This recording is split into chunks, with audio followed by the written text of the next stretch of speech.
qu'il n'y a pas beaucoup d'experts du Covid, puisque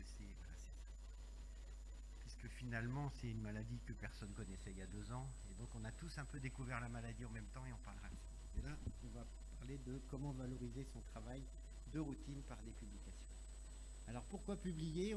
Quand on réfléchit un peu, on peut trouver au moins 10 bonnes raisons. D'abord, ça permet de se faire connaître.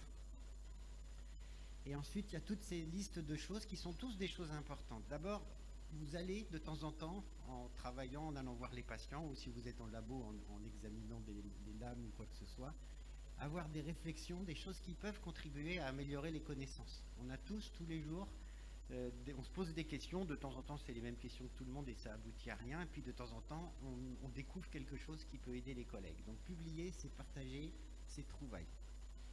La deuxième chose, c'est qu'on se rend compte, quand on commence à écrire un papier, qu'on n'avait pas pensé à tout. Autant dans la pratique quotidienne, on va vite, on est obligé d'aller vite, mais quand on commence à l'écrire sur un papier, on se dit tiens, mais j'ai oublié de demander ça, on va me reprocher ça, etc. Donc ça permet de mieux structurer la réflexion de l'écrire. Ça permet quand même de mesurer un peu la qualité de ce que vous faites, c'est-à-dire si vous arrivez à être publié de temps en temps, ça veut dire que le travail que vous faites a de la qualité.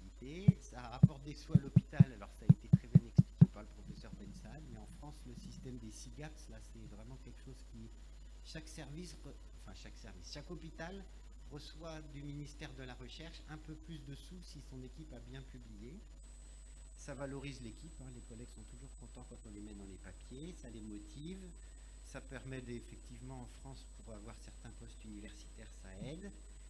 Quand on veut essayer d'avoir des sous, qu'on fait un appel d'offres, que ce soit pour avoir un peu de financement pour une étude dans son labo ou dans son service, ou pour avoir une bourse pour une mobilité, pour partir 6 mois à l'étranger, etc., c'est bien d'avoir publié. Et puis ça permet de se faire inviter à l'autre bout du monde, par exemple à Monastir, pour venir parler. Donc tout ça, c'est des bonnes motivations. Alors comment faire pour pouvoir publier plus facilement? La première règle qui est vraiment importante, je pense, c'est dur, alors on a tous plein de choses à faire dans la vie et le boulot est très prenant, mais il faut prendre le temps de lire des articles de bons journaux, et comme actuellement c'est quand même la dominante, c'est les publications en anglais, il faut se forcer à lire un article en anglais, on le choisit, on se l'imprime, on se le met de côté et on le lira, on n'est pas obligé d'en lire un par jour, mais de temps en temps un bon article, ça permet vraiment d'éduquer un peu ses neurones et son cerveau à la publication médicale, tout en apprenant la médecine. Il faut bien sûr choisir des papiers qui vous concernent. Regardez les films anglais en VO, moi je fais toujours ça et mes enfants aussi, mais c'est vraiment quelque chose qui permet d'avoir la musique anglaise dans la tête et qui permet d'aider à mieux publier aussi les papiers en anglais. Ne démarrer un projet de publication que s'il vous plaît, ça c'est vraiment un conseil important pour les jeunes, c'est-à-dire on a tous connu ça, c'est un patron qui vient vous voir en vous disant « Oh, le monsieur de la chambre 12, là c'est passionnant, il faut qu'on écrive ça ». Si ça ne vous intéresse pas, vous ne le faites pas. Sinon vous allez perdre du temps, ça ne va pas marcher.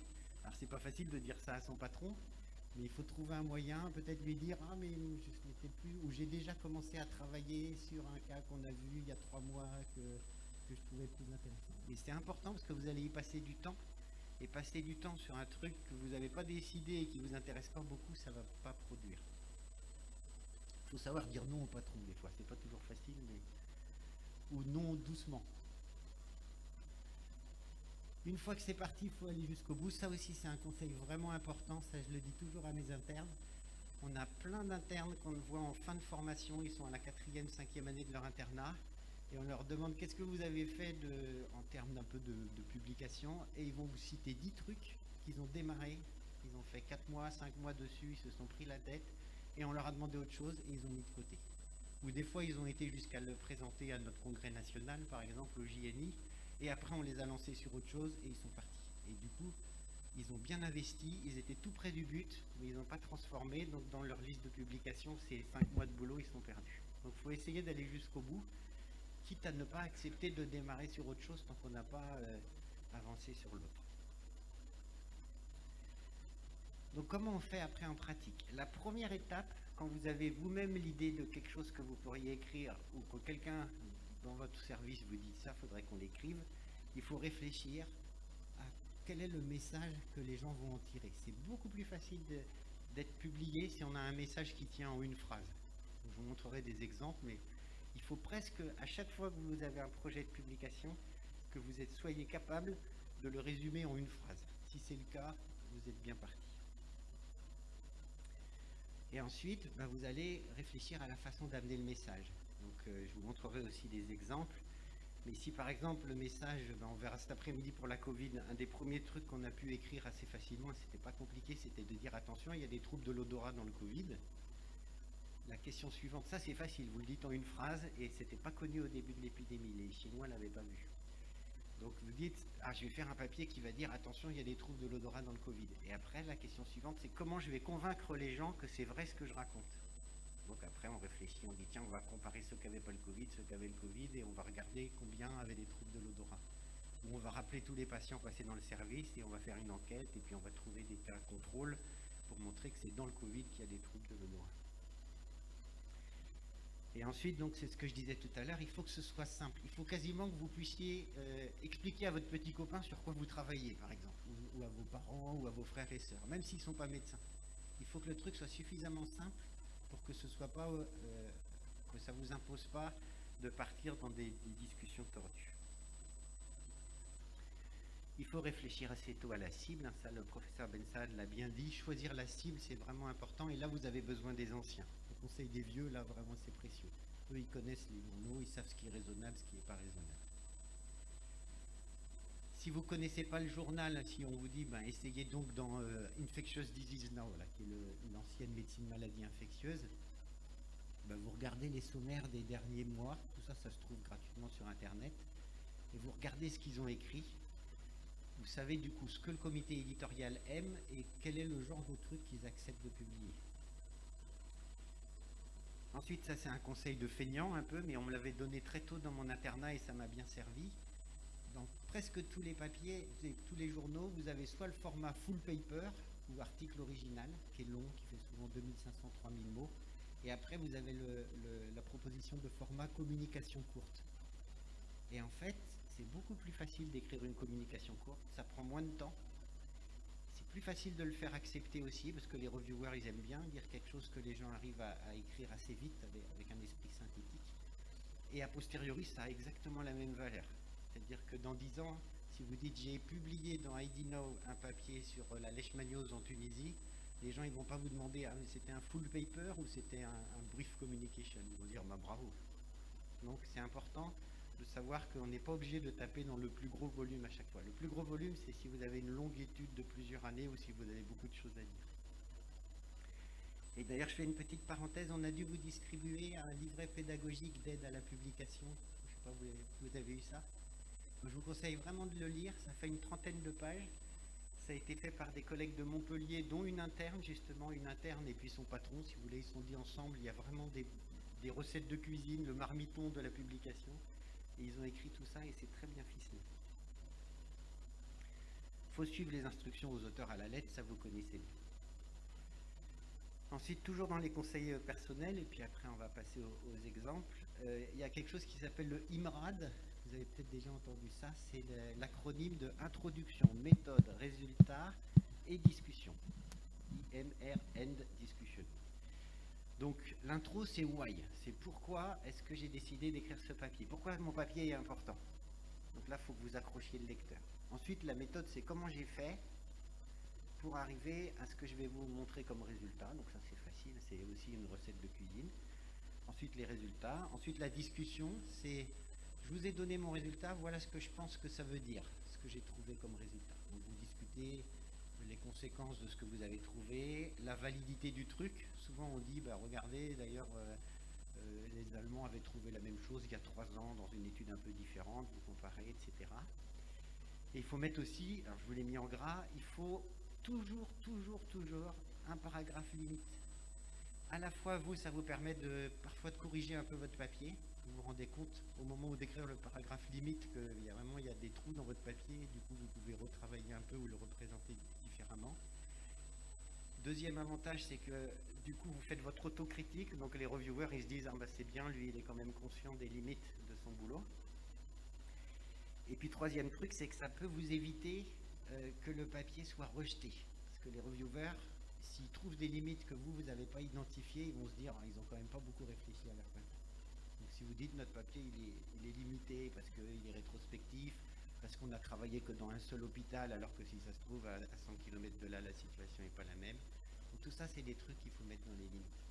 Ou alors qu'on a été récupérer les données dans les dossiers médicaux et on sait bien qu'on n'écrit pas tout dans les dossiers. Donc il nous manque peut-être des infos. Tout ça, il faut le faire honnêtement et c'est apprécier des revues.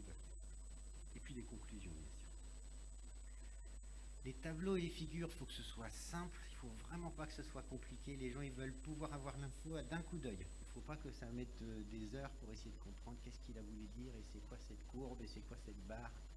Je vous montrerai aussi des exemples de figures qui passent bien et des figures qui ne passent pas bien. Et dernier point, et là aussi ça a été bien dit avant moi, c'est qu'il y a deux trucs sur lesquels vous devez être. C'est là-dessus qu'il faut passer le plus de temps. C'est pas le plus long, mais c'est ça qui doit être le mieux. Le titre, parce qu'un mauvais titre, ça met votre papier à la poubelle tout de suite. Ça va arriver à la revue, l'éditeur, il va lire le titre, il va dire qu'est-ce qu'elle a voulu dire. Et du coup, ça part à la poubelle. Et l'abstract, c'est très important pour deux raisons.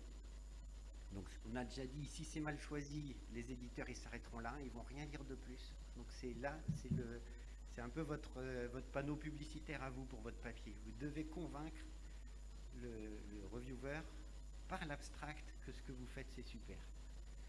Et la deuxième chose, c'est que si ça passe, parce qu'il ne faut pas toujours imaginer le mauvais scénario, mais si votre papier passe, c'est aussi quasiment la seule chose qui sera lue. Il ne faut pas se mentir quand même quand on fait des revues de la littérature, qu'on identifie 15 papiers sur un sujet qui nous intéresse, c'est assez rare qu'on fasse l'effort de tout lire.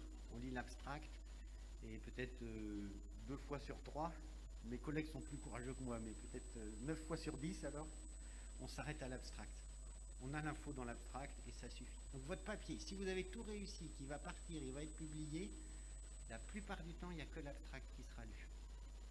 Il ne faut pas que ça vous déçoive, hein. C'est bien, vous serez connu quand même et vos informations seront diffusées dans le monde entier, mais essentiellement à travers l'abstract. Donc l'abstract, il faut y passer des heures, toujours. Et le finaliser en dernier, c'est-à-dire que des fois on commence à avoir une idée de qu'est-ce qu'on veut raconter, on aurait envie de commencer par l'abstract, c'est une erreur. Il faut faire tout le reste avant, parce que c'est que quand on a fini d'écrire le papier, quasiment fini, qu'on a les idées le plus claires possible. Qu'on connaît les messages, qu'on connaît la partie importante des résultats, qu'on sait ce qu'on veut mettre dans la conclusion. Donc on finit par l'abstract. Alors que quand vous soumettez le papier, c'est le premier truc que les gens voient. Il faut écrire simple, il faut que le temps soit toujours le même d'un bout à l'autre. Vous ne commencez pas à l'imparfait pour finir au futur, par exemple, ça fait mal à la tête. Il faut que le reviewer il le lise très facilement, votre papier. Donc j'ai un conseil, je crois que j'en parle après, mais c'est pas mal, avant de le soumettre, de l'imprimer, vous-même vous le lisez à tête reposée et vous faites lire à quelqu'un d'autre. Quelqu'un qui soit à la fois un ami, pour ne pas se moquer de vous, et en même temps capable de vous dire, là il y a un passage qui est incompréhensible, il faut que tu revoies ce bout-là. Il ne faut pas que ce soit pénible la lecture, il faut que ce soit un plaisir.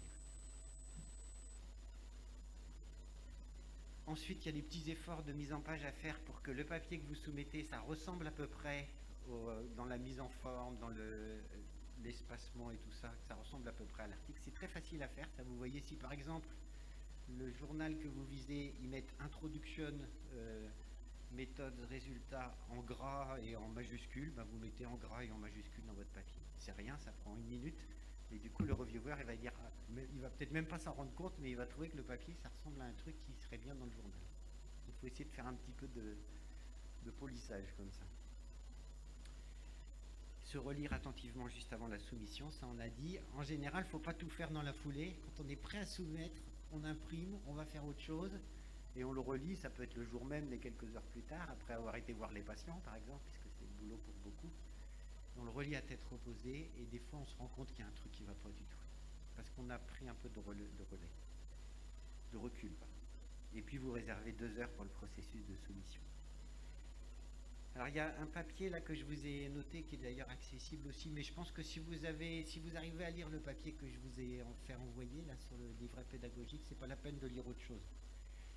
Mais dans les exemples qu'il donne, par exemple, là vous voyez, c'est la même chose. Vous avez à gauche la façon de le dire avec trop de mots et à droite la façon de le dire de manière plus convaincante, plus percutante, plus agréable pour le reviewer. Donc c'est de l'anglais, en plus j'ai un accent qui ne va pas du tout, donc je ne vais pas vous le lire, mais vous pourrez regarder les diapos. Il y a vraiment des façons de dire les choses beaucoup plus simples, ça dit exactement la même chose, ça prend moins de place et c'est plus agréable à lire. Regardez par exemple la première phrase, à gauche c'est super long et à droite. Et à droite ça dit exactement la même chose avec sujet, verbe, complément et c'est beaucoup plus facile. Sur les styles de figure. Donc là, je vous parle de quelque chose, alors je ne sais plus exactement c'est quoi. C'est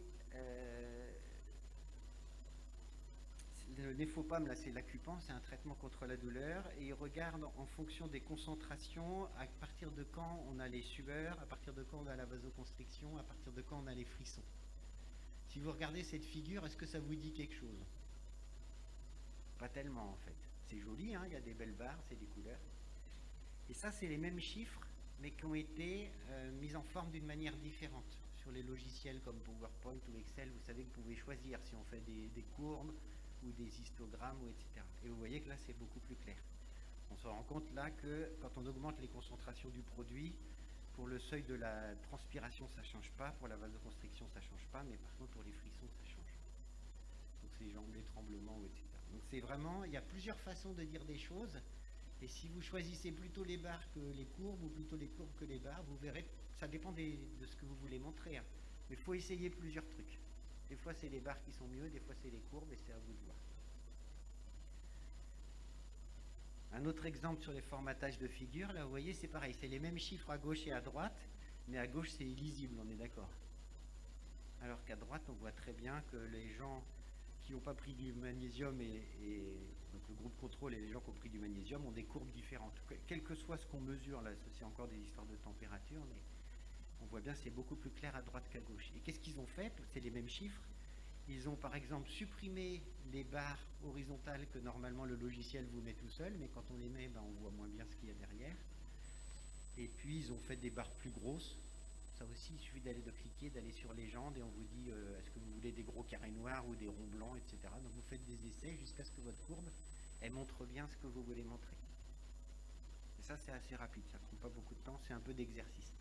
Et si vous avez un petit frère qui est très bon en informatique, par exemple, ou qui sait bien se balader avec les logiciels, il ne faut pas hésiter à lui demander. Il n'y a pas besoin d'être tout bip pour ça, en fait. Il faut être à l'aise avec ces logiciels. Alors, on va finir avec des exercices un peu. Je vais vous faire travailler. Donc ça, c'est quand j'étais interne. C'est des histoires vraies, ce que je vous raconte. Hein. C'est des façons un petit peu de rentabiliser le temps qu'on passe à s'occuper des malades pour les médecins ou à s'occuper des microbes pour ceux qui travaillent dans les labos. Donc j'étais interne dans une grande réa parisienne que je pense que Rémi a dû travailler, ou pas loin d'ailleurs, là-bas, à Bichat. Il y avait un monsieur de 50 ans qui était hospitalisé pour un sida. Ils avaient commencé à essayer de donner un des traitements antirétroviraux de l'époque qu'on donne quasiment plus, mais la névirapine, qui était plutôt pas mal, mais qui donnait des syndromes de l'aïeul, les épidermolyses toxiques, là, comme disent les anglo-saxons, c'est-à-dire des bulles partout. Il décolle, c'est très grave, et c'est ça qui l'avait emmené en réanimation. Et la prise en charge des gens qui font des l'aïeul, ça n'a pas beaucoup changé depuis, c'est pas grand-chose finalement, on évite les complications, on attend que ça passe. Et un des trucs qui était fait, c'est que comme les bulles ont tendance en gonflant, à décoller de plus en plus de peau, il était recommandé par les dermatologues de percer les bulles, de façon à ce que ça ne s'étende pas trop et que ça décolle pas trop de peau. Et un petit matin, on a une de nos infirmières qui, en perçant une des bulles, se pique. Elle perce la bulle et elle se pique avec l'aiguille qu'elle avait utilisée pour percer la bulle. Bon, c'est embêtant. On avait à ce moment-là, ce qu'on fait tous dans les centres, c'est de la mettre sous antirétroviraux, d'essayer de la rassurer, de lui dire prendre vite les traitements pendant un mois, la trithérapie pour éviter que si jamais il y avait du virus dans la bulle, elle devienne séropositive. Donc ça, c'est facile. Pour la routine, ça prend pas beaucoup de temps, ça. Il faut surtout la rassurer. Mais après, on s'est dit, est-ce qu'il n'y a pas moyen de faire une publication avec ça? Alors, est-ce que vous avez une idée?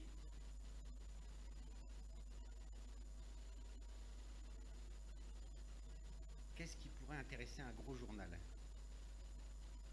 C'est un case report, hein. Normalement les gros journaux ils aiment pas trop.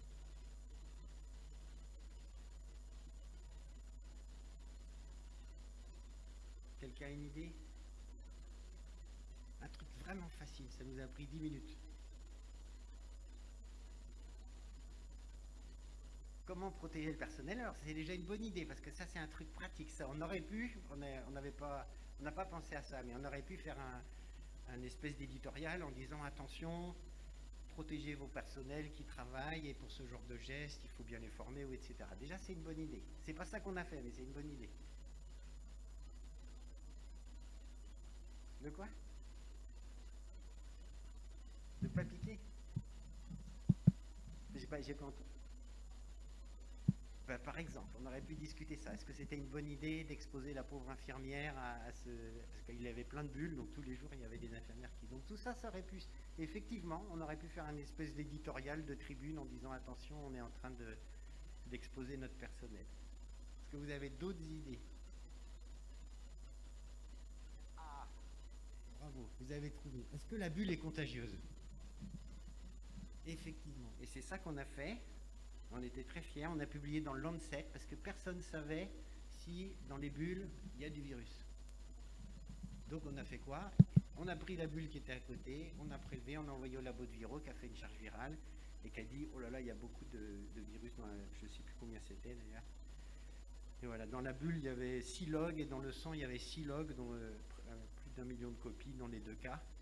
Donc ça disait attention, il y a beaucoup de virus dans les bulles. Et personne ne savait à ce moment-là. Donc c'est vraiment pas un gros boulot. Après, il faut l'écrire, mais comme c'est une lettre, ça va assez vite.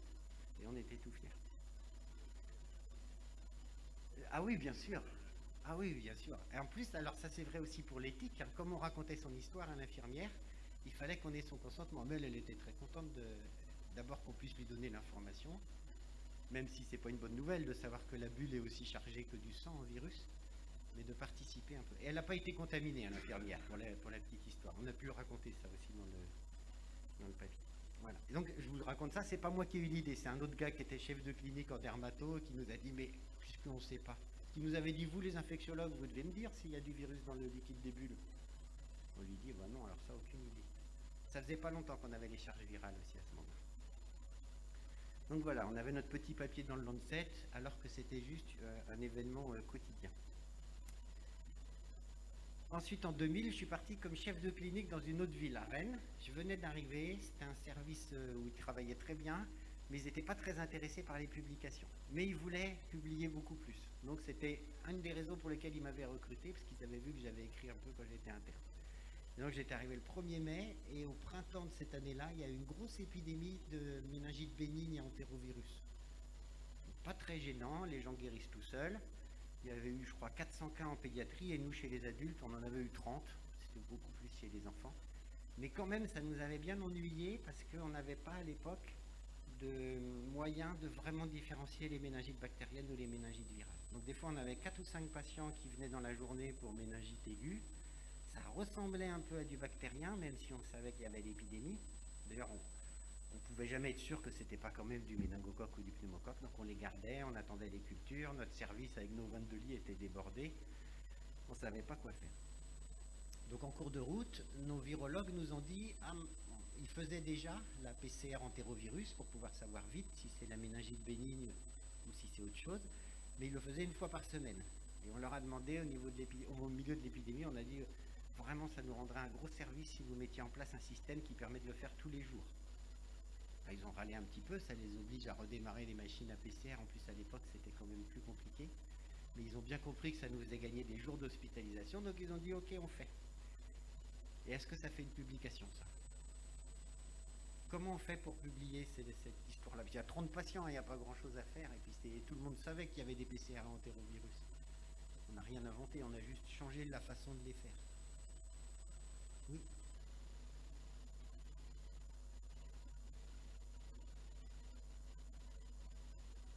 Exactement, donc votre collègue a déjà trouvé le message. C'est ça qu'on va mettre dans le texte, ça va être le titre du papier. C'est le bénéfice du changement de stratégie pour prendre en charge les méningites à entérovirus. Donc très bien, vous avez répondu déjà à la première question. Et la deuxième, comment est-ce qu'on va montrer ça?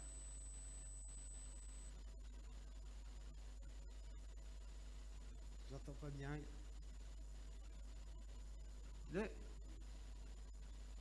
Ouais, on va regarder le budget, mais comment est-ce qu'on va dire que c'est mieux avec la PCR tous les jours? Comparaison, exactement. Et c'est tout bête, hein, on a fait un avant-après. C'est-à-dire, mettons qu'on a décidé le 15 juin que maintenant on ferait les PCR tous les jours de la semaine à entérovirus à la demande. Le labo de Viro a dit ok, on va mettre quelqu'un là-dessus qui va être à votre disposition. Et du coup, on a comparé la phase 1 où on attendait que ce soit fait toutes les semaines, donc on a eu, je ne sais plus combien, 13 patients. La phase 2, on en a eu 16. Et on a regardé. Alors, on n'avait pas regardé les sous, c'est une bonne idée, mais on n'a pas eu cette idée-là à l'époque. Le coût du traitement, le coût des hospitalisations, parce qu'on leur mettait moins d'antibiotiques aussi. Mais ça, c'est le tableau du papier. On a montré qu'ils étaient traités moins longtemps, donc ils recevaient moins d'antibiotiques. Du coup, dès qu'on avait PCR entérovirus, on arrêtait les céphalos de 3e génération. Et puis qu'ils étaient hospitalisés beaucoup moins de temps. Alors là, on avait dû regarder en jours et c'était pas significatif parce qu'il y en avait peu de patients. Et après, on a regardé en heures et là, c'était significatif. On a dit bingo. Et ça fait un message, ça fait un P qui est juste inférieur à 0,05, mais le journal était content. Alors, c'est pas un très grand journal, mais c'est quand même un journal. C'est une bonne réputation. Moi, je venais d'arriver dans le service, donc ils étaient contents de voir qu'on pouvait faire des papiers juste avec le quotidien, finalement.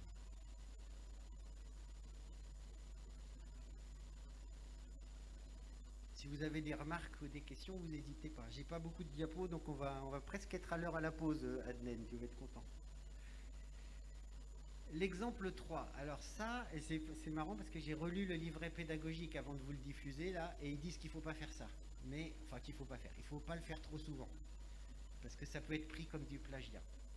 Mais en gros, pendant mon travail d'interne, là, toujours dans la même réanimation que Rémi connaît bien, il m'avait demandé de faire ma thèse sur des abcès cérébraux pris en charge en réanimation parce qu'ils avaient l'impression d'avoir fait des progrès. C'est ce que pensaient les docteurs là-bas. D'ailleurs, ils avaient raison. C'est Michel Wolf qui avait eu l'idée au départ. Donc on avait repris, ça c'est pas très compliqué. On reprend, c'est même encore moins compliqué maintenant, mais à l'époque, on a regardé dans tous les comptes rendus d'hospitalisation sur 20 ans qui c'est qui avait fait un abcès cérébral. Et on avait retrouvé, donc on avait eu 94 abcès cérébraux. C'était le sujet de la thèse. Comme on a trouvé ce qu'on cherchait, là on était content, on a vu qu'effectivement la mortalité était plutôt mieux en 93-99 que dans les années d'avant 86-92 et que dans les années d'avant 80-85. Donc c'était le message du papier. On l'avait même mis dans le titre du papier au départ, mais la revue nous a dit qu'on avait été trop affirmatif. Il nous dit votre série est intéressante, ça montre des tas de choses, mais vous ne pouvez pas être sûr vraiment que le pronostic s'est amélioré. C'était des petits effectifs. Mais on montrait quand même avec des petits P à la limite à 0,03, 0,05 que ça s'était amélioré. Donc on a publié ça dans American Journal of Medicine, ce qui était un bon canard, tout le monde était content. Et en rédigeant le papier, en analysant, en discutant, en faisant tourner avec les auteurs, il y a 2 trucs sur lesquels on est tombé qui n'étaient pas connus. Le premier truc qu'on a réussi à publier dans le New England, mais alors c'était une petite lettre, hein, c'est pas un grand papier ou un brief report, je crois. C'était qu'on s'est rendu compte que nos 95 patients qui avaient eu leur abcès cérébraux, il y avait plus de la moitié qui avaient une ponction lombaire. Alors que moi j'étais interne, et je pense que vous aussi ça doit vous choquer. On ne fait pas de ponction lombaire quand on a des abcès cérébraux, c'est pas raisonnable, ça risque de faire des engagements, c'est pas du tout recommandé. Donc on était tombé sur un truc qu'on ne s'attendait pas à trouver. L'explication, c'est qu'une bonne partie de ces patients, en fait, le diagnostic n'avait pas été fait au début. Ils avaient eu la PL aux urgences parce que les signes de l'abcès n'étaient pas évidents, par exemple. Et de temps en temps, c'est des ponctions lombaires qui avaient été faites une fois que le scanner avait été fait, où on voyait bien qu'il y avait des petits abcès, mais rien qui risquait de pousser.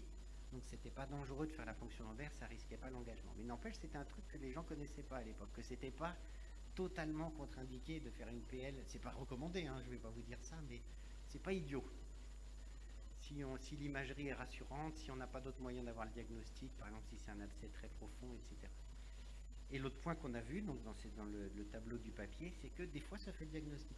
Pas si rarement que ça, alors j'ai plus le souvenir, mais en gros, la culture dans notre série, là, c'était 40% quand même avait permis de faire un diagnostic. De retrouver une bactérie ou un champignon, un truc comme ça dans la ponction lombaire.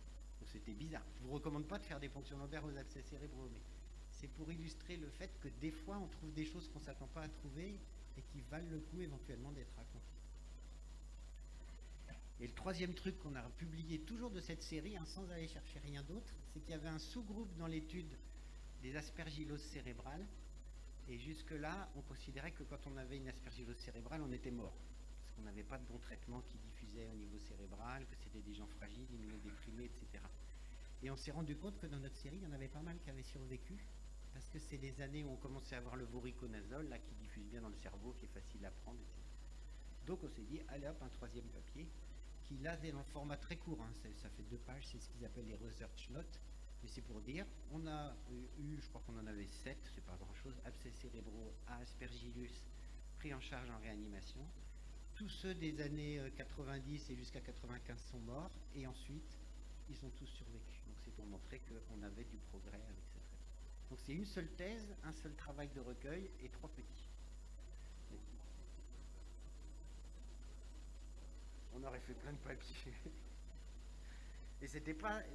À chaque fois, c'est avec les mêmes auteurs, hein, les mêmes équipes. Pour les champignons, c'était Fabrice Brunel il était chaud pour ça. Il m'a dit, allez, t'es chaud, toi, tu vas écrire le papier, on va le publier aussi. Et ça montre qu'avec des trucs qui font quasiment partie de la routine, on peut faire différents papiers. Et le dernier exemple, ça je l'ai rajouté ce matin parce qu'on discutait avec Adnen, donc on discute de tout et de rien avec Adnen, mais il y a 1 an ou 2, on a écrit ensemble un papier. Alors là, c'est une autre façon d'écrire des papiers sans avoir forcément à passer des heures et des heures dans un labo de recherche ou etc. C'est pour faire des plaidoyers. Et là, on avait un sujet qui nous tenait vraiment à cœur, avec Adnen et avec d'autres, c'était de dire il faut faire quelque chose pour que le bon usage des antibiotiques soit mieux développé dans les pays de l'hémisphère sud, dans les pays avec des pays intermédiaires ou de bas niveau de revenus, comme ils disent, low and middle income country, comme ils disent les anglo-saxons. Donc on a écrit avec des collègues de plein de pays, là vous avez des listes qui sont des collègues avec qui on travaille dans la Société internationale de chémothérapie, ISAC, antimicrobial chémothérapie. Et donc on a écrit à plusieurs un plaidoyer pour dire il faut faire des efforts, et on essayait d'expliquer pourquoi c'est très important, pourquoi la situation est grave, et comment ce serait assez simple finalement d'améliorer les choses en partageant les documents, en mettant un peu de financement pour ça. Et donc ça nous a fait un beau papier commun, en plus ça fait plaisir de faire ça avec les amis de la STPI. Donc c'est une autre façon de faire des papiers sans avoir forcément à passer des heures de recherche, etc.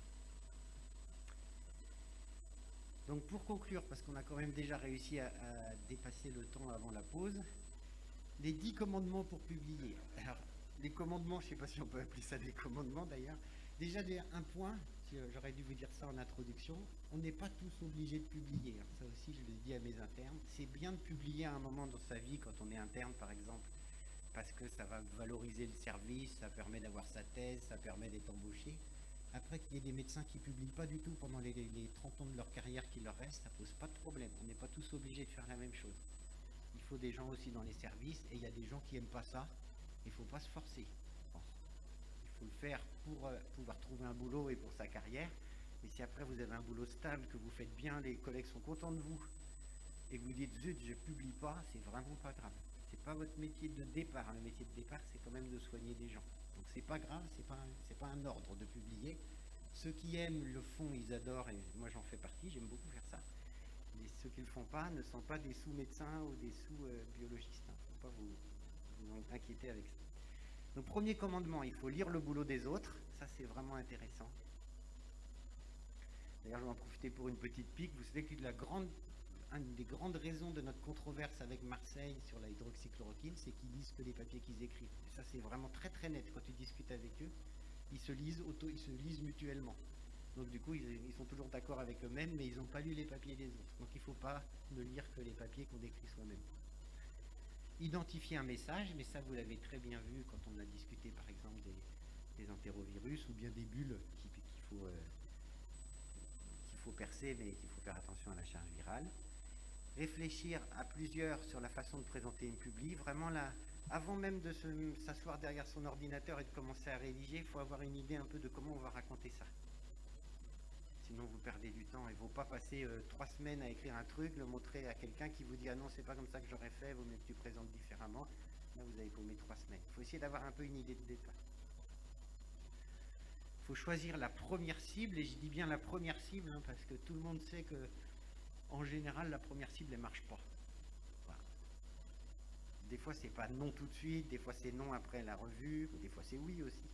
Mais il ne faut pas être faut pas abandonner parce que la première n'a pas marché. Souvent la première elle marche pas. Il faut rédiger d'emblée dans la langue visée. Alors ça, c'est un conseil aussi. Essayez pas, si vous visez un truc anglais, de dire je vais commencer en français et après on va traduire en anglais. Ça demande beaucoup plus de boulot et c'est beaucoup plus difficile en fait. Tandis que si on rédige directement en anglais, on regarde comment sont tournées les phrases dans les articles déjà écrits en anglais et on gagne du temps. Il faut être simple et court, concis, sinon c'est difficile. Donc il faut essayer d'avoir des messages simples. Il faut que ça puisse se lire et se raconter comme une histoire, votre papier. Il faut faire des efforts sur le titre et sur l'abstract. Ça, on l'a déjà dit. C'est les deux trucs qui doivent être le mieux. Vous pouvez avoir une intro un peu moins bien, des méthodes un peu moins bien écrites. Il faut toujours faire au mieux, mais c'est pas là que vous serez le plus souvent bloqué. Ce qui bloque le plus souvent, c'est un mauvais titre ou un mauvais abstract. Il faut faire relire par un collègue attentif, quelqu'un qui n'a pas participé au boulot, qui va regarder ça, qui sera comme le reviewer du journal finalement. Quelqu'un qui ne vous connaît pas, qui ne connaît pas le travail et qui va vous dire, qui ne vous connaît pas, qui ne sait pas ce que vous avez fait et qui va vous dire objectivement, ça va, ça va pas, oh ton truc il est super, oh à mon avis ça passera jamais, mais ça vous rend service. Relire méticuleusement avant la soumission et ne pas baisser les bras après le ou les échecs. Je ne sais pas quel est mon record, je pourrais demander aux collègues, mais moi je pense avoir déjà eu des papiers refusés 6-7 fois, et le 8e ça marche. Et des années plus tard, personne ne se rappelle qu'on a pris 8 râteaux. Tout le monde se rappelle que oh, c'est super, tu as réussi à passer le papier machin. Donc il faut y aller, on descend un peu plus bas à chaque fois, ça fait un peu de mise en forme, et ça finit par passer.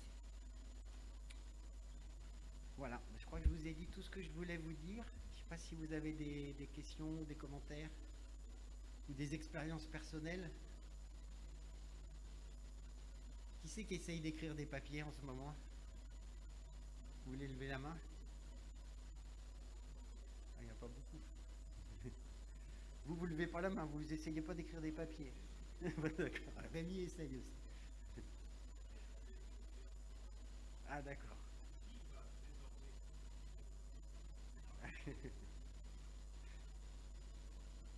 En tout cas, c'est vraiment quelque chose, c'est un bon exercice. Il ne faut pas que ce soit pénible parce que ça prend du temps, donc si on souffre, il ne faut pas que ce soit trop pénible. Et ça donne beaucoup de satisfaction au bout, ouais.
D'accord.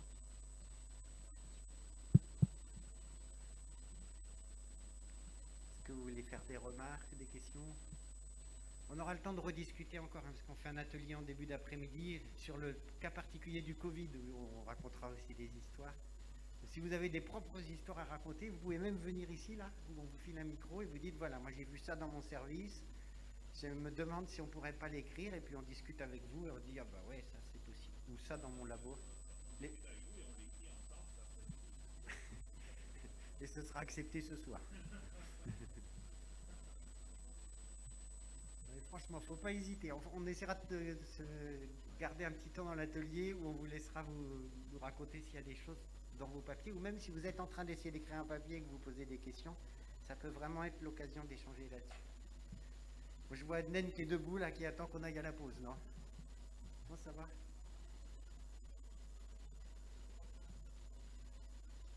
Un quart d'heure de pause café? Ça marche. Bah, à tout à l'heure. On vous laissera les diapos, hein, si vous voulez regarder des choses ou les réutiliser pour chez vous, il n'y a pas de problème.